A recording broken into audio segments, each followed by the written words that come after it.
बिस्मिल्लाहिर्रहमानिर्रहीम। अस्सलाम वालेकुम डियर स्टूडेंट्स, मेरा नाम है वजीहा और अपने YouTube channel Learn Math with Fun में आपको खुशामदीद कहती हूँ। जी स्टूडेंट्स, आज हम unit number 2 logarithm exercise number 2.2 का क्वेश्चन नंबर 3 स्टार्ट करेंगे। तो चलिए इसमें क्वेश्चन नंबर 3 की तरफ मूव करते हैं। जी स्टूडेंट, क्वेश्चन नंबर 3 हमारे पास है, find the value of x in each of the following. अब स्टूडेंट्स यहाँ पे आप देख सकते हैं हमारे पास क्वेश्चन में लॉगरिथमिक फॉर्म गिवन है। यहाँ पे हम इस लॉगरिथमिक फॉर्म को पहले एक्सपोनेंट की फॉर्म में, एक्सपोनेंशियल फॉर्म में कन्वर्ट करेंगे। उसके बाद जो हमारा अननोन होगा एक्स, हमने उसको कैलकुलेट करने हैं। ठीक है स्टूडेंट्स, तो हम क्वेश्चन स्टार्ट करते हैं। जी स्टूडेंट, क्वेश्चन नंबर 3 जो हमारे पास है, find the value of X, उसको फर्स्ट पार्ट हम लिखते हैं। हमारे पास फर्स्ट पार्ट क्या है, log of 64 base X equals to 3।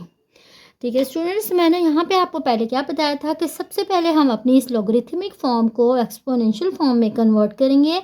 तो सबसे पहले हम अपने लॉग को रिमूव करते हैं। तो यहाँ से हमारे पास क्या हो जाएगा, 64 इक्वल है एक्स इंटू एक्सपोनेंट 3 हो जाएगा। ठीक है, ये हमने लॉगरिथमिक फॉर्म को इसकी एक्सपोनेंट फॉर्म में कन्वर्ट किया, लॉग रिमूव किया, तो हमारे पास ये जो एक्स होता है हमारे पास दूसरी साइड पे बेस बन जाता है और जो दूसरी साइड पे हमारे पास वैल्यू होती है वो एक्सपोनेंट में चली जाती है।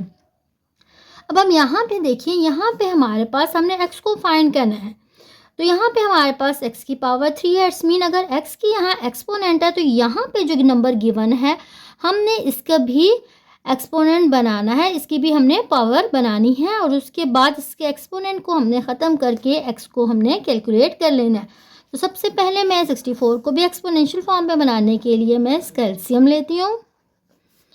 ठीक है, ये मैं 4 के टेबल से इसका एलसीएम ले जाती हूँ। 4 1 ज़ा 4, 2 कैरी चला जाएगा तो 4 6 ज़ा 24, 4 4 ज़ा 16, 4 1 ज़ा 4। इसके 2 के फॉर्म में भी हम एलसीएम ले सकते हैं, लेकिन 4 से ज़्यादा इजीली हमारा आंसर निकल सकता है। तो मैंने 64 को क्या लिखा, मैंने 64 को लिखा 4 की पावर 3 इक्वल्स टू एक्स की पावर 3। अब आप देख सकते हैं दोनों साइड पे हमारे पास एक्सपोनेंट सेम हो चुके हैं। मैंने क्योंकि एक्स कैलकुलेट करना है, इन एक्सपोनेंट को मैंने ख़त्म करना चाह रही हूँ। तो अगर मैं यहाँ पे इसका क्यूब रूट लेती हूँ तो दोनों तरफ से मेरे पास इनकी 3 जो क्यूबिक पावर है वो ख़त्म हो जाएगी। तो मैं क्या लेने लगी हूँ, taking cubic root on both sides. ठीक है स्टूडेंट्स, तो यहाँ पे भी मैं दोनों साइड्स पे इसका क्यूबिक रूट लूँगी। तो 4 3 की भी क्यूबिक रूट मैंने इस साइड पे भी लिया, यहाँ से भी मैं इसका क्यूबिक रूट लूँगी ताकि ये मेरे पास जो इनके एक्सपोनेंट्स हैं पावर ख़त्म हो जाएं और यहाँ से मुझे अननोन जो एक्स था उसका आंसर मिल गया है। ठीक है, अब हम इसके नेक्स्ट पार्ट की तरफ मूव करते हैं। नेक्स्ट पार्ट हमारे पास इसका क्या है, नेक्स्ट पार्ट हमारे पास है इसका log of 1 into base 5 equal है x के। अगेन मैं इसको पहले एक्सपोनेंट फॉर्म में कन्वर्ट करती हूँ।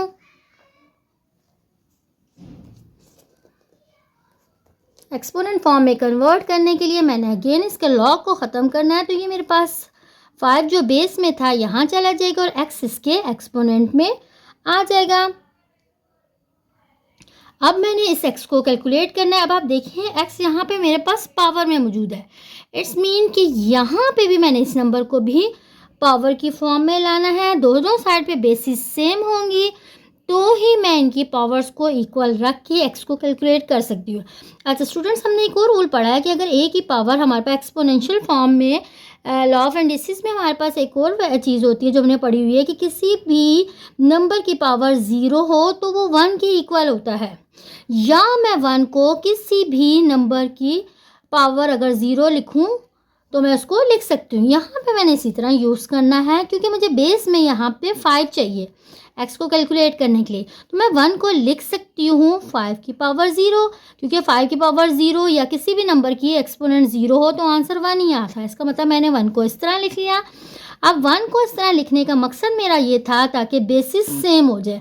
अब मैं क्या कह सकती हूँ, क्योंकि बिकॉज बेसिस आर इक्वल, क्योंकि दोनों साइड पे बेसिस जो हैं इक्वल होगी है। अगर बेसिस इक्वल हो तो सो देयर एक्सपोनेंट्स जो होते हैं या इनकी पावर्स भी इक्वल होती हैं। तो यहाँ से बेसिस इक्वल होने की वजह से इनके एक्सपोनेंट भी इक्वल होने की वजह से मुझे यहाँ से अपना जो अननोन एक्स था उसकी वैल्यू फाइंड हो चुकी है। ठीक है स्टूडेंट्स।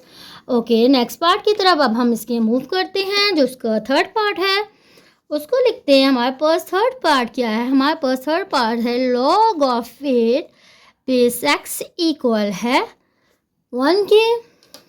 नेक्स्ट उसी तरह अपने क्वेश्चन को सॉल्व करते हैं, इसकी एक्सपोनेंट फॉर्म बनाते हैं, log को रिमूव करते हैं। 8x into power 1। Okay, x की पावर 1 है, x मैंने कैलकुलेट करना है, इट्स मीन x की पावर है 1 मीन्स x ही, तो यहाँ से मुझे डायरेक्ट ही x का आंसर फाइंड हो चुका है। ओके जी, इसका फोर पार्ट अपन लिखते हैं। फोर पार्ट हमारे पास क्या है? log of x base 10 equal है -3 के। ठीक है स्टूडेंट्स, अगेन क्या हमने करना है? इसकी एक्सपोनेंट फॉर्म बनानी है और log को इसके रिमूव करना है। x equals to base 10 into exponent -3। ये हमारे पास इसकी एक्सपोनेंट फॉर्म बन गई। अब आप यहाँ से देख सकते हैं, यहाँ से डायरेक्ट मुझे x का आंसर मिल चुका है, लेकिन मैं चाहती क्या हूँ कि इस x का जो आंसर है उसकी पावर को पॉजिटिव फॉर्म में लिखूँ। तो हमने अपने लॉ ऑफ एंडिसिस में पढ़ा है, जब भी किसी वैल्यू को नीचे लेके जाते हैं तो इसके एक्सपोनेंट का साइन चेंज हो जाता है। तो अगर ये -3 था, इसको जब मैं डिनोमिनेटर में लेके गई तो इसका आंसर +3 बन गया।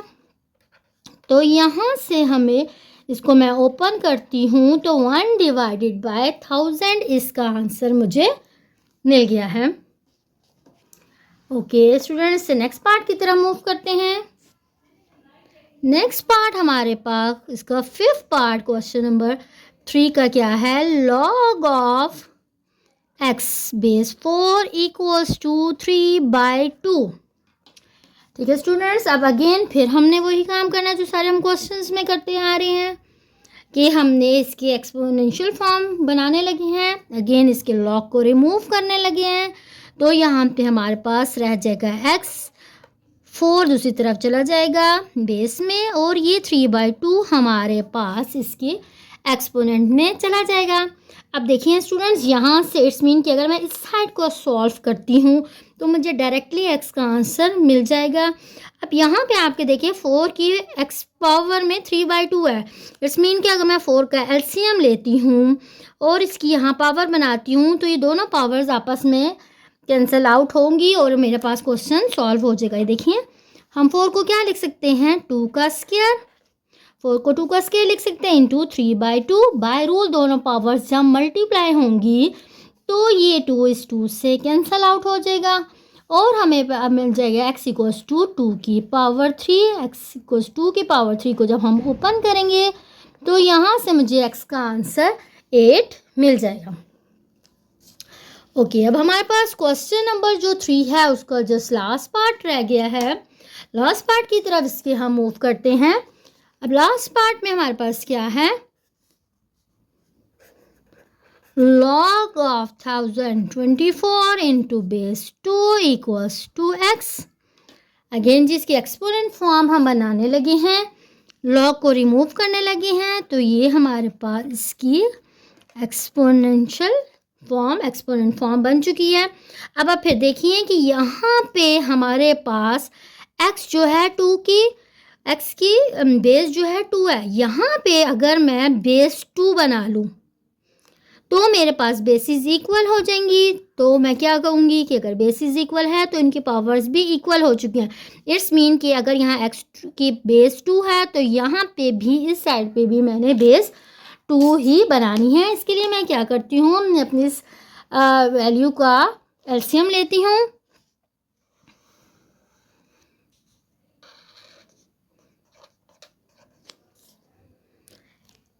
इसका एलसीएम लेना हम स्टार्ट करते हैं 2, क्योंकि ये बेस इसकी यहाँ 2 थी तो यहाँ पे भी हम इसको 2 से ही स्टार्ट कर लेते हैं। इसको हम सबसे पहले ये 2 के tables 2 5s are 10, 2 1s are 2, 2 2s are 4। फिर अगेन 2 से लेके जाएंगे, 2 2 ज़ा 4, यहाँ पे कैरी चला जाएगा, 2 5 ज़ा 10, 2 6 ज़ा 12, सारी ही वैल्यूज 2 से जाएंगी क्योंकि हमने इसको 2 की पावर बनानी है। फिर अगेन ये क्या हो जाएगा हमारे पास, 2 1 ज़ा 2, 2 2 ज़ा 4, 2 8 ज़ा 16, 2 6 ज़ा 12, 2 4 ज़ा 8, 2 3 ज़ा 6, 2 2 ज़ा 4, 2 1 ज़ा 2, 2 6 ज़ा 12, 2 8 ज़ा 16, 2 4 ज़ा 8, 2 2 ज़ा 4, 2 1 ज़ा 2। अच्छा स्टूडेंट्स ये देखिए अब यहाँ पे मैं इसको कैसे लिख सकती हूँ, 1 2 3 4 5 6 7 8 9 10।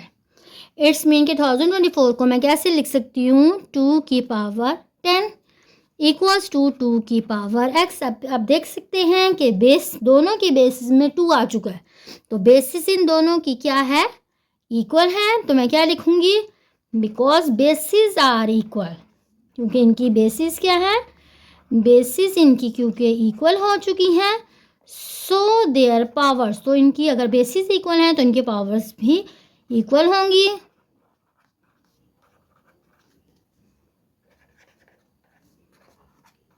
तो यहाँ से मुझे x का आंसर फाइंड हो गया जो कि हमारे पास था 10। जी स्टूडेंट्स क्वेश्चन नंबर 3 के सारे पार्ट्स हमारे कंप्लीट हो चुके हैं और 2.2 फुल एक्सरसाइज हमारी कंप्लीट हो चुकी हैं। नेक्स्ट वीडियो में इंशाल्लाह हम अपनी 2.3 स्टार्ट करेंगे। अगर आपको मेरा लेसन समझ आया हो, अच्छा लगा हो तो मेरी चैनल को लाइक और सब्सक्राइब ज़रूर कीजिएगा। अल्लाह हाफिज़।